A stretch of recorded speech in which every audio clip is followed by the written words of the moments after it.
What's up, Team UNALTERED? Zach Munoz here today talking about the ketogenic diet versus a low carb diet. Now, there's a bunch of videos on YouTube already discussing these diets, so I want to specifically dissect them as they pertain only to weight loss. So if you're somebody who's on the fence between a keto diet and a low carb diet, and you really want to learn the science of how they work and the differences between them, please make sure that you stay tuned to the end of this video to find out. Now, let's start out with the more popular of the two, the ketogenic diet. Now, I believe this is a huge misconception. Most people that I talk to believe that the keto diet is simply a low carb and high fat diet, and this is just not true. If that were the case, it would just be called a low carb, high fat diet, and it's not. It's the ketogenic diet, meaning the word ketogenic is referring to the body's metabolic state of being in ketosis. In other words, your body is using ketones as its main fuel source to burn for energy versus glucose, which is a blood sugar derived from carbohydrates. Well, what are ketones? Ketones are water-soluble compounds, which brings us to the tip of the day.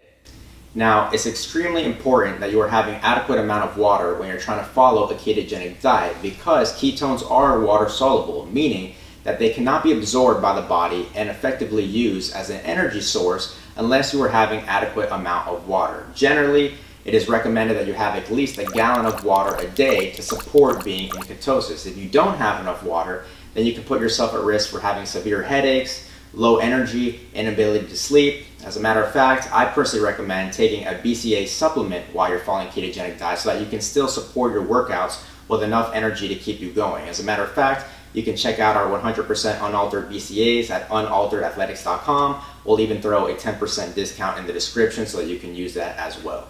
But getting back on topic, ketones are compounds that are produced by the liver from fatty acids to use as a fuel source for your brain and other organs like your heart in the absence of carbohydrates. But then people ask, well, if having little to no carbohydrates is the determining factor of getting into a state of ketosis, then why can't I just have a low carb, high protein diet? Why does it have to be a low carb, high fat diet?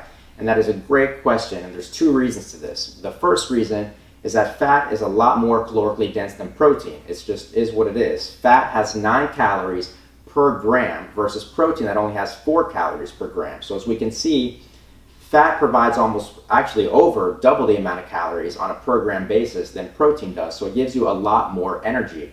And anybody who has tried or has done a low carb diet in the past knows that one of the main symptoms of restricting carbs is low energy and poor mood. And nobody wants to be that person in the gym that everybody tries to avoid because they look like they're wearing the face of death, right? So in the absence of carbohydrates, fat definitely provides a lot more energy than protein. Now, the second reason is that ketones are produced from fatty acids themselves. Protein cannot convert into ketones. It can only convert into glucose. So in order to get the weight loss benefits that come from a ketogenic diet and being in ketosis, you need to make sure that you are actually having moderate to low protein and getting majority of your calories, generally 65 to 70%, from fat. As a matter of fact, if you have too much protein, you can actually throw yourself out of ketosis. Generally, it's recommended to have anywhere between 0.3 to 0.6 grams of protein per pound of body weight. So you need to make sure that you are consuming the right amount of protein based on your weight in order to stay in ketosis and get the weight loss benefits from a ketogenic diet.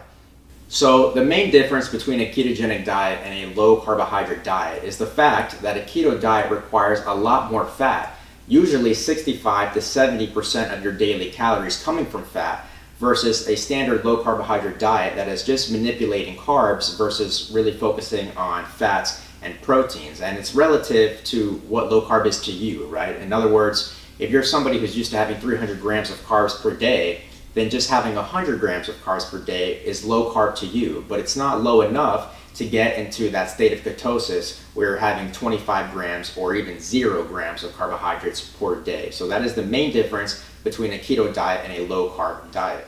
Now let's take a look at a few studies determining the results between a ketogenic diet and a low carb diet. First study was done in 2004 by the National Center for Biotechnology Information, which took a group of 83 patients split up between men and women that followed a 16-week protocol of following a ketogenic diet. By the end of the 16th week, they found that all 83 patients lost an average of 26 pounds. Now for the second study, It was documented by the Journal of Pediatrics, which took a group of 30 men and women and had them get on a standard low-carb diet for 12 weeks. By the end of the 12th week, they found that on average, the patients lost about 20 pounds. So even though these are two separate studies and they're not directly comparing ketogenic diet versus a low carbohydrate diet, you can see that separately, they are both extremely effective diets when it comes to weight loss. So that's it for me today, guys. I hope that you found this video helpful. At the end of the day, it all comes down to sustainability, right? You need to be able to stick to a diet and choose a diet that's based on your lifestyle that you can see yourself sustaining for a long period of time, whether that's ketogenic or low carbohydrate diet. For me personally, a keto diet wouldn't necessarily be the best diet because I love bread too much. As a matter of fact, pizza is one of my favorite foods, so I just wouldn't be able to sustain doing 25 grams to 0 carbohydrates per day because I like this too much. This good cheese pizza. It doesn't matter what you put on pizza, I'll eat it, except for olives. But at the end of the day, again, it comes down to sustainability, so just make sure that you can choose a diet that you can see yourself sustaining for a long period of time. Thank you so much again, guys, for watching. Please make sure that you subscribe to the channel, turn the notifications on so that you can stay up to date with all the other videos that we have coming out when it comes to health, nutrition, and fitness to help you achieve your goals. Zach Munoz, out.